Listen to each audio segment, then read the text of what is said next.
Paula Gloria on Farther Down the Rabbit Hole, and we hopefully are streaming live right now in Manhattan on the solstice, and we have on the line Webster Tarpley.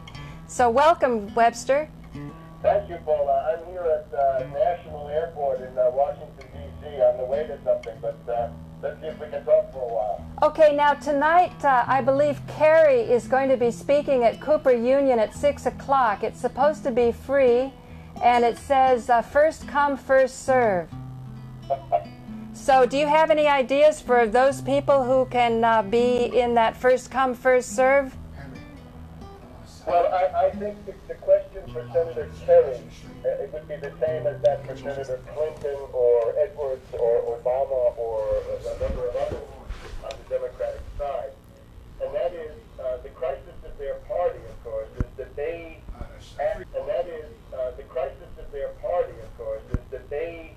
asked for people's votes last November based on the idea that they were going to end the war.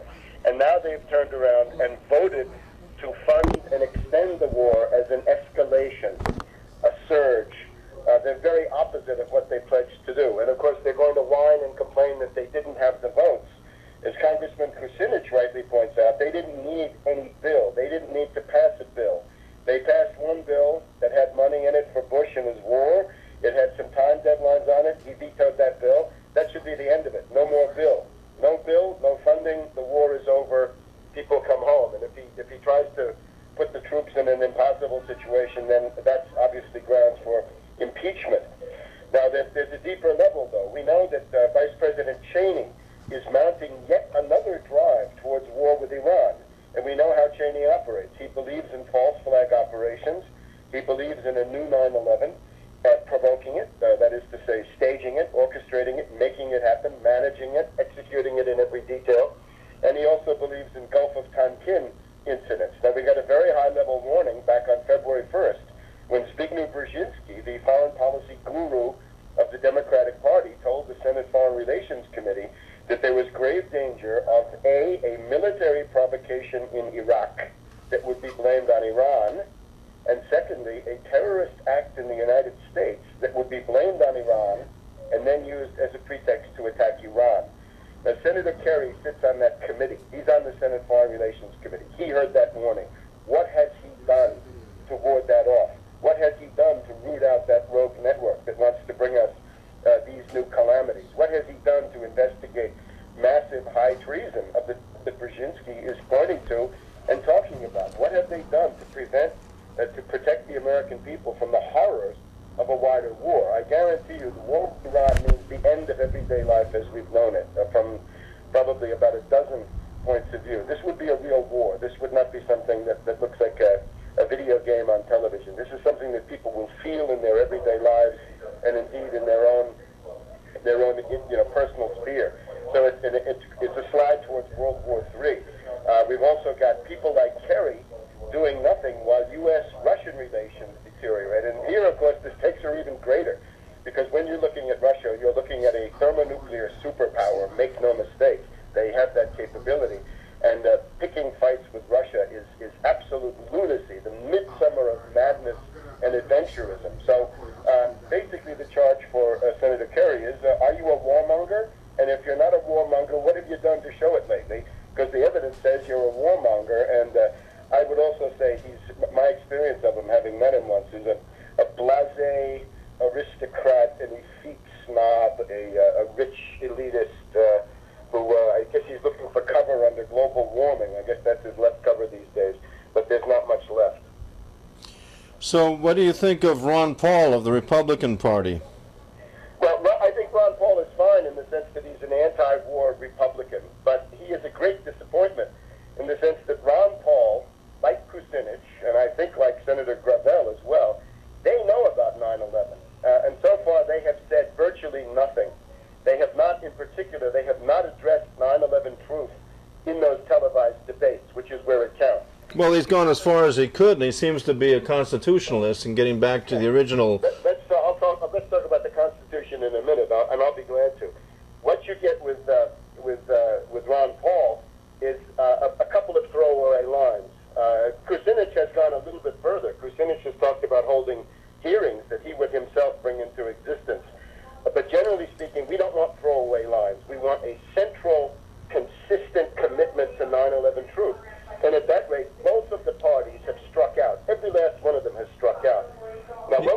But wait a second, Mr. Tarpley, don't you think the that... Constitution we need to look at right now is the General Welfare Clause.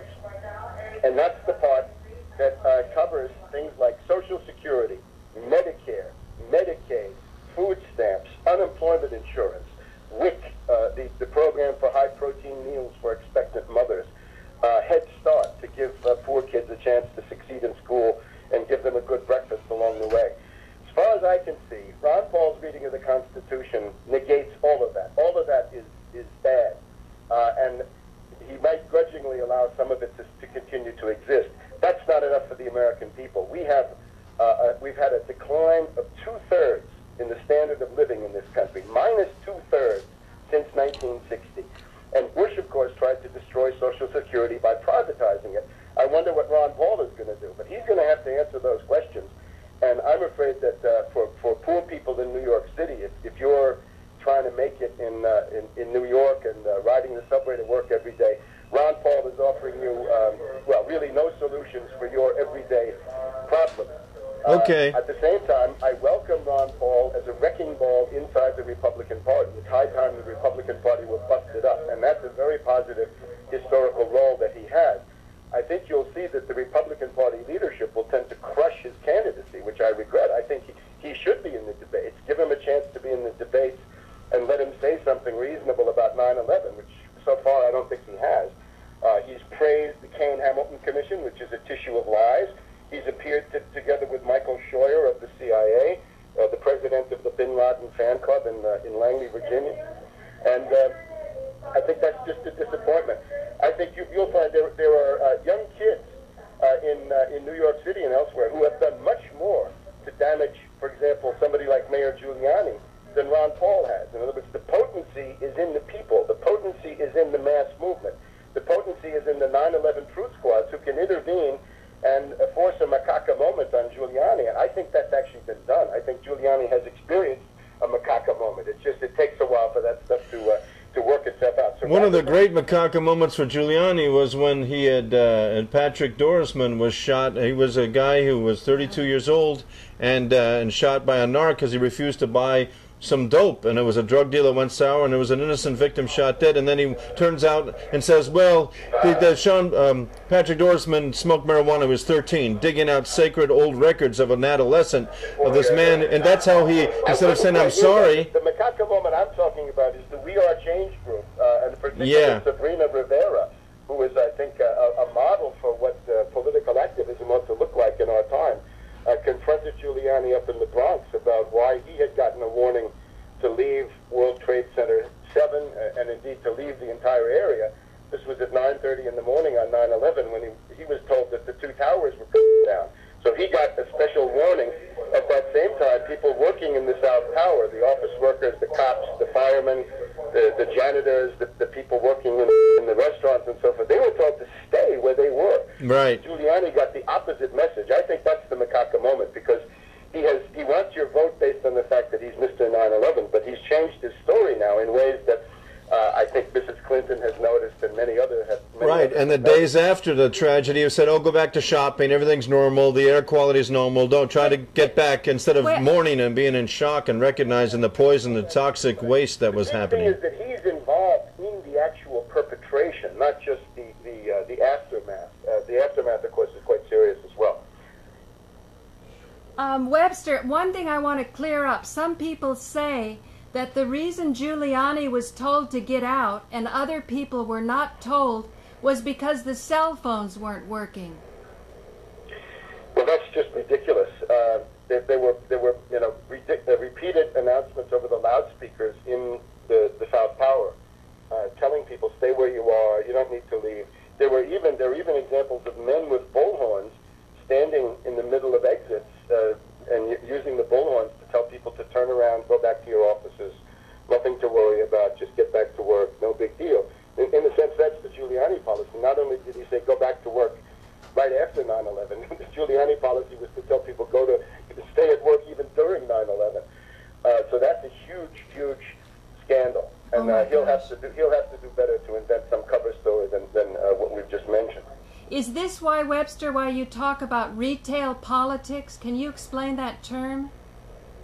Yeah, retail politics. politics is what we have now. Between now and February, you have we really have about 25 candidates now, because you've got 8 Democrats, 10 Republicans, and now you've got Bloomberg, you've got Hagel. That's a possible independent center party right there. You've got Gingrich, you've got Fred Thompson, you've got any number of others. Al Gore, I suppose. These people, the 25 of them, are running around rural New Hampshire, rural Iowa, and they're also making lots and lots of fundraising appearances. So there were about 25 people that you can confront and interrogate and engage in debate. And it's impossible to control all that. There are too many candidates in too many different places, like barbershops, workplaces, old folks' homes, the streets of Manchester, New Hampshire. It's uncontrollable. So what can be done right now, thanks to the internet, is to go there with a camcorder or a cell phone and ask the relevant questions. I think these are mainly 9/11 questions and related questions about the new 9/11 and the war with Iran and the confrontation with Russia and the other lunatic plans that the ruling class seems to be cooking up. And most of these candidates dance to that tune. Webster, if you were at Cooper Union tonight, what exactly would you say? I would say, Senator Kerry, you heard that morning from Brzezinski when he talked about an active scenario for a new 9/11, for a new terrorist act in the United States, to be blamed on Iran as a ticket to war. And he talked about this as something that was being cynically concocted, and we can guess by who, by the neocons, by Cheney, and this desperate group. Elliot Abrams in the White House would know something about all this stuff. Senator Kerry, what have you done to stop this? What have you done to investigate it? What have you done to stop high treason, insurrection, and mass terrorism and mass death, leading them to an even greater catastrophe in the form of a war with Iran that would probably spread into a third world war? What have you done? That's wonderful, Webster. So what you're saying is that people in the 9/11 truth movement can be more effective than someone like Ron Paul. I didn't hear the last question, Paula. You said that, in a more sustainable way, I'll get it. You said that people in the 9/11 truth movement, by asking the right questions at the right time, can be more effective than candidates like Ron Paul. Yes, I think what's been effective so far this time around is the 9/11 Truth Squads. If you go to 9/11 Blogger, you'll see people have confronted Michael Moore. They've got him to say something halfway useful, a little limited, of course, and with not much conviction, but certainly something from Michael Moore. There's a confrontation there with Senator Biden, a notorious warmonger. And, there's another one up there right now, which just in the last few days that I can't remember. And we've had the Project for the New American Citizen in Austin, Texas, leading the way. The We Are Change group here in New York City. We've had a group in San Diego going into action. There's a group at State University of New York at Albany. There are people around New England who have done it. And I get the idea that when the campuses reopen in the fall, this is going to be something like a fad. That a lot of college students are going to be interested in asking the questions that have to do with their future. In other words, is the future of the United States the global war on terror for the coming 1,000 years, as we've been told? Is that what we're getting? Or can't we get something better, given the fact that the global war on terror is an absolute fraud, something that even the Democrats, some of them anyway, are now saying? It seems to me that it's time to sweep away this demagogy, sweep away the 9/11 myth, and address what happened on 9/11, but with a view to preventing a new one, because the new one is always the issue. The second round, the third round, all the things that Cheney would like to inflict before he departs from the scene. So it seems our only hope is Kucinich and his congressional article 333 to impeach Dick Cheney for war crimes. It's very constructive, but again, if I were running in the way these guys are, I would frankly say to Ron Paul, to Kucinich, and to Gravel even, you have no hope of winning under these circumstances. Your only hope is to use the fact that you're in those debates to bring up explosive bombshell issues that will transform the entire process. And we all know what the main one is. It's 9/11. So I don't understand why they run if they're not going to talk about 9/11. For two reasons, Webster. First of all, you know, there's a delay, 7-second delay with that pseudo thing that happened with the Super Bowl with a pasty on little Janet Jackson's breast, and that was a whole orchestrated ruse to create a delay. And then if they do the 9/11 thing, it's like almost suicide. Don't forget Senator Paul Wellstone, or RFK, or JFK, or anyone who sticks their neck out and really tells these murderers, these sociopaths, that you guys have been guilty of killing us, and you're going to do more stuff. You know what's going to happen to them. Webster? If you don't want to take those risks, what are you doing? Maybe you're in the wrong profession. And I have to say, from my own point of view, that sounds a little bit hollow, because there are a lot of people like me who run around in a fairly exposed position without any secret service or anything like that. And we do reach a fairly large audience, and somehow we've managed to survive. So the idea that these people are in that situation, I find that unconvincing, frankly. Well, good. I'm glad to hear it. I feel the same way. I'm just saying that might be their spin on why they're afraid to stick their neck out. It's very important not to be afraid, right, Webster? Well, one of the basic things in military science is never take counsel of your fears. You know, what's the goal? If the goal is to live forever, then we're all in the wrong business, because this is not within reach, at least as far as we know. So I think the point is to achieve results and to find fulfillment in that. And I also think that the danger, as far as I can see, seems to be somewhat overrated. Although that's a complicated, I wouldn't want to be flippant or facile about that, and God knows I take it seriously too, but I think the notion that if you do something, you're immediately going to be blown away, this is exaggerated. This is part of the demagogy of fear and terror. This is the atmosphere of a police state that we have to reject.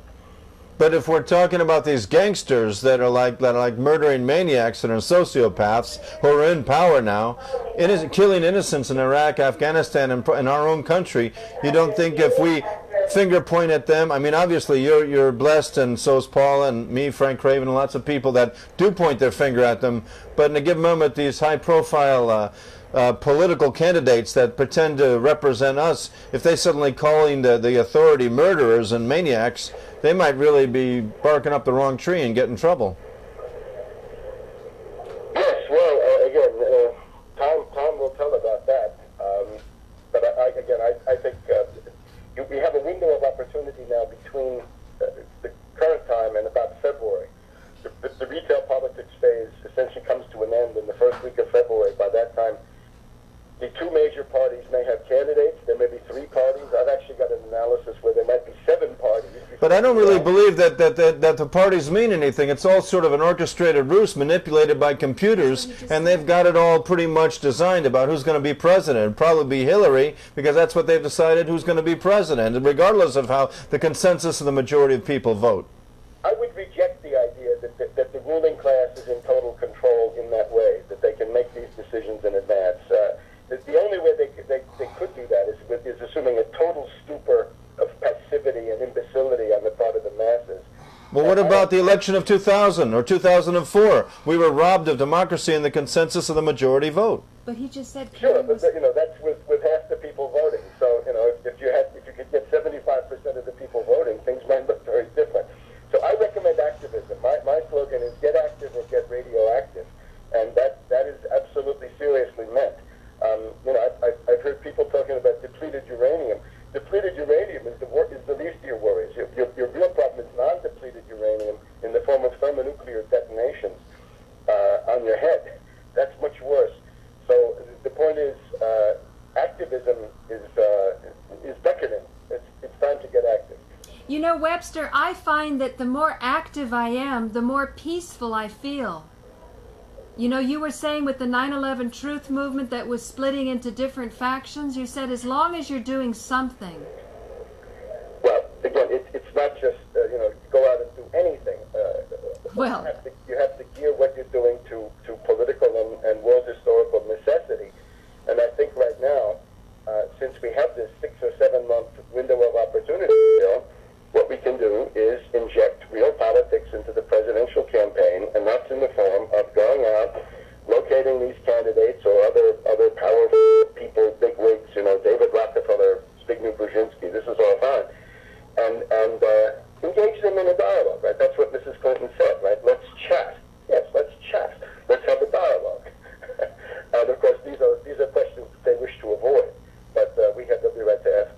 Yeah, Miss Clinton isn't interested in the homeless people or the Amish or the people of New York. All she's worried about fundraising for her campaign.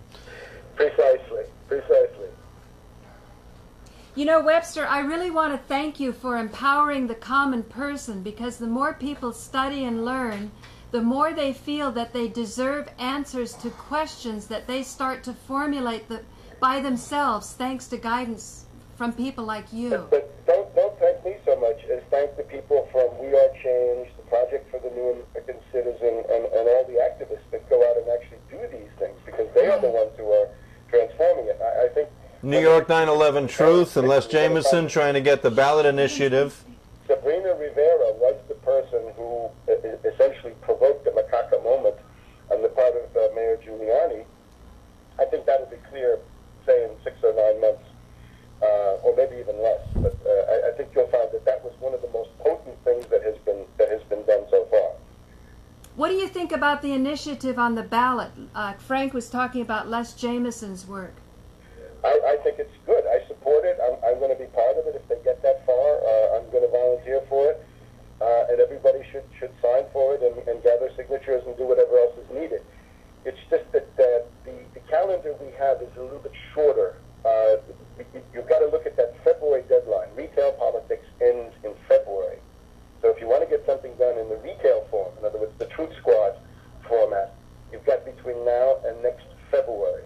But in the meantime, if people want to lay the groundwork for the next phase with something like a referendum for an official commission in the city of New York, that's a good thing, because we'll need that later on. To reopen and reinvestigate 9/11 officially and with subpoena power. Sure, and that hopefully that would be an uncontrollable process too, and that to have that as the backdrop for the main presidential campaign in the middle of 2008. That shouldn't just be a New York ballot initiative. It should be across the board American initiative to say we have to reinvestigate 9/11. Right. It's just not every jurisdiction has this feature, at least as far as I know. But I think the key, though, is political action. And what people really need to do is run for office. In other words, not the idea that you're expecting some existing politician to save you, or that you're going to demand that the Democratic Party do things that they'll never do. But you get out there. We're going to have a very important meeting in Philadelphia on July 4th. This is the Philadelphia Emergency Anti-War Convention. And this invites peace groups, impeachment groups, 9/11 Truth, anti-globalization, the labor movement, independents, student groups. SDS has been reborn. They're going to be there. Now, how about us here with this interpretive interaction web streaming? I think this is the authentic democracy. We should eventually phase out government altogether and have an interactive referendum community consensus on how to run our government and run our ship by vote of popular majority through the internet and interactive community consensus. I think the problem with that is the democracy by itself is subject to big problems, as history shows us. And it may degenerate into ochlocracy or mob rule. And there is always a danger of mob rule. You can imagine, a successful propaganda campaign. If we'd had that kind of a thing, we might have had mass executions of Arabs after 9/11. Well, we did. We do have mobsters ruling us now that are murdering people, and many Pakistanis and people are unfairly incarcerated and being tortured as we speak. I mean, on the streets of the cities of the United States, and I think that was not done in a mass form. So I think basically what you're saying smacks a little bit of anarchism, and I'm not interested in anarchism. I think a government with representative government, checks and balances, a democratic republic, I think this has stood the test of time. The problem is... But the evolution of an organized anarchy, I said, through consensus of the community, whereas we understand how to be polite and respect each other and not have a complete anarchy in a selfish society, but have a certain checks and balances by consensus of the community. Well, I don't know if we're anywhere near that. It seems to me we can work within the Constitution as we have it, and I don't think we should lightly abandon it. I think the Constitution right now, it works in our favor, and it has many positive features that can be used. The thing that we cannot survive is apathy, the stupor, the celebrity-oriented life, spectator sports, but above all, simply the passivity and apathy of the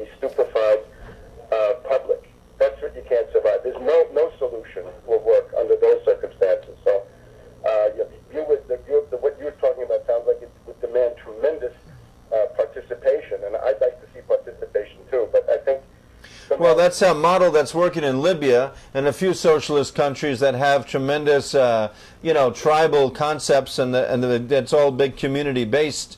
And the government is supposedly one big brother that's helping them. We're all one big family.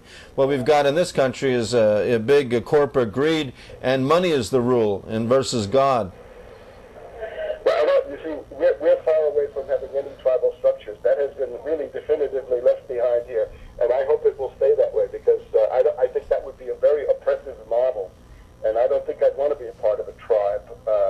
That would not be liberty and freedom the way I understand it. But I think these discussions take us very far afield from the business at hand, which is Dick Cheney wants to start a war in the Middle East this summer. He wants to attack Iran, and he's ginning up a confrontation with Russia over these missiles in Eastern Europe and over the independence of Kosovo. And I think that's what we have to address. And why is Dick Cheney immune from arrest? The Philadelphia Emergency Anti-War Convention. It's July 4th. It's right across from Independence Hall, on Independence Mall in Philadelphia. It's in a place called the Independence Visitors Center, and everyone is welcome. And there will be free debate. A lot of guys promise open debate. This will actually have open debate. Oh, you mean they're going to actually give it open debate, like they say? Yes. In other words, if the organizations and individuals show up and they want to speak, they're going to get a chance to speak and also to vote. In other words, the organizers will come in with a document, but we're asking for other people to come in with the documents of their own, and then let the body decide which they think is the most productive. It's a united front. That's wonderful. The basic orientation is something like this: impeach Bush Cheney, end Iraq, Afghanistan, and all wars, no attacks on anybody for any reason. Put an end to the growing dictatorship, totalitarian police state measures, things like this. We need a general idea that people, not bankers, ought to prevail, and 9/11 truth, something along those lines. Webster, in our last minutes, can you say something about the Constitution? I didn't hear you, Paula. You've got to go. In our last minutes, can you say something about the Constitution? Well, the Constitution is not well understood. People think it comes from John Locke. This is absurd. The Constitution, as we see it, is based on John Adams' reading of Machiavelli, and it's simply the idea, which we touched before, that a straight one-person rule is no good. A straight oligarchy is no good, and the straight mob, if it comes to that, is no good. But that these ideas will be with us always. In other words, you'll always have one person, a few people, and the many, as long as there are people. You'll have the one, the few, and the many. So the idea, therefore, is to take those impulses and to channel them into the government so they can be expressed and fought out there in peaceful form, avoiding civil war, because civil war is, of course, the worst of all possible outcomes. Right. Webster, thank you very much for joining us on this show, Farther Down the Rabbit Hole. Okay. Okay. See you soon. Okay, we'll see you in the future. Bye-bye. Thanks. So this is Paula Gloria with Farther Down the Rabbit Hole, thanking you for joining us on this show, which you're seeing on Manhattan Neighborhood Network. And are we streaming or not? We're not streaming. Okay. Thanks.